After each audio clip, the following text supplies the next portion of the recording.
Ils ont entre 6 et 17 ans, filles comme garçons, apprenants ou non scolarisés, orphelins ou pas. On les retrouve dans plusieurs marchés portant les emplettes dans des brouettes ou sur la tête, moyennant quelques sommes d'argent. C'est le phénomène des tanti-bagages ou portefeuilles. Ici, dans le grand marché de Daloa, dans le centre-ouest de la Côte d'Ivoire, comme dans plusieurs marchés du pays, ils sont plusieurs dizaines d'enfants concernés par cette forme de travail des enfants. C'est parce que j'ai perdu mon père, maman, elle n'a pas les moyens. Donc c'est pour ça qu'il me bat, maman. Je travaille pour garder l'argent pour payer mes fournitures scolaires. Créé en 1963, le complexe socio-éducatif de Daloa a 3 grandes vocations, dont celle de s'occuper de toutes les vulnérabilités sociales, surtout la petite enfance.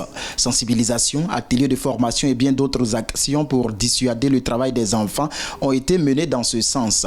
Mais les fruits ne tiennent pas toujours la promesse des fleurs. Ce que notre pays sera dépend de ce que nous aurons fait de nos enfants aujourd'hui.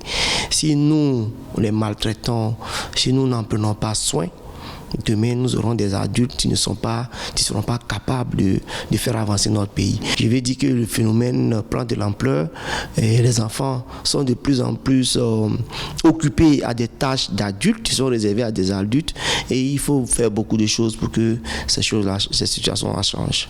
En rappel, selon les autorités, aucune étude sérieuse n'a encore été menée sur le nombre exact d'enfants touchés par le phénomène des tanti-bagages.